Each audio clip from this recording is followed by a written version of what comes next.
wrote us. Tara, thank you so much for joining us. Chanel, thank you so much for being a consistent voice about what we now know is government-sponsored, taxpayer-funded child trafficking. I really appreciate you. Well, Tara, it's such a shocking headline, and again, it gets all jumbled up and missed in the process of covering an election and all these other, at times, nonsense stories compared to this.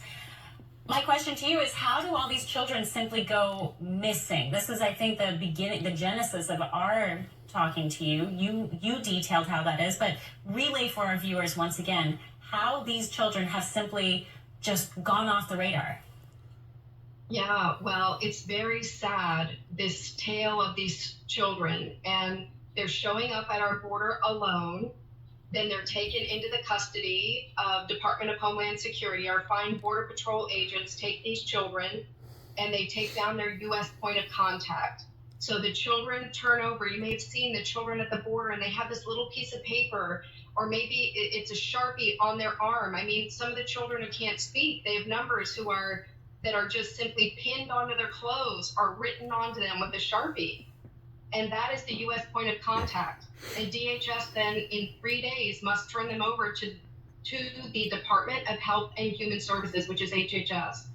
And that's where I was working and got to see firsthand how HHS, we pick up the telephone and we call that U.S. point of contact that was given by the child to Border Patrol.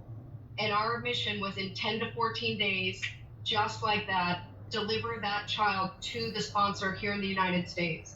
I think any reasonable person could see there's major flaws with that system. That's why they admit right now 320,000, but everyone I've talked to believes that number is higher. Yeah, both Democrats. They love this shit. The reason is there is no responsibility on the part of this sponsor to ever report back to the federal government. And that is a travesty.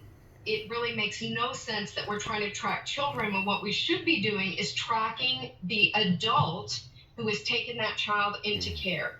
It would be very simple to find the people who have taken the children This into lady care. had a There's good no job with reason DHS, the and then child she should be quit. missing. She's a But the whistleblower. awful, horrible truth that HHS does not want people to know HSS, is they value excuse the me, anonymity of HHS. the illegal sponsor over the safety of that trafficked child.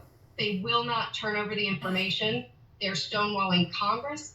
They're stonewalling state attorney generals. This is a And they matter will not of give the record. information that could rescue children today. This should be front page news everywhere. We have children who are missing. Well, if anything, and this they is just can't laziness. The most innocent reading of this situation, Tara, to me, is that the most innocent version of it is pure, reckless, heartless laziness. You know, when they know there's one phone number, one point of contact who has somehow been the point of contact for dozens of children, and you go to that address and those children aren't there, that's a little bit concerning, and that's some of the stories that you helped blow the whistle on.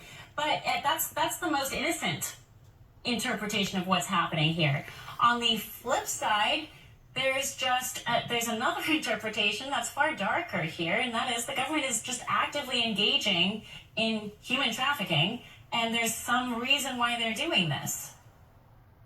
Yeah, well, I think one of the most concerning things that has come out, and if people have not seen the document drop that Senator Grassley did last month on the 11th, it shows they knowingly handed children over to MS-13 gang affiliates. They knowingly sent children to places where there were multiple sponsors.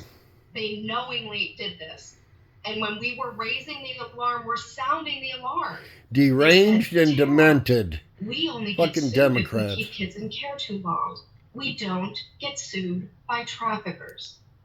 So with $7 billion annually, they are putting children, vulnerable children. Carlos Arellano, who was one of the delivery guys, a delivery person of children, he's delivered children as young as 3 months old. Oh my God. When reporters go knocking on doors, children are saying, my sponsor, she says she's my aunt, but I've never met her, and she's pimping me out for sex.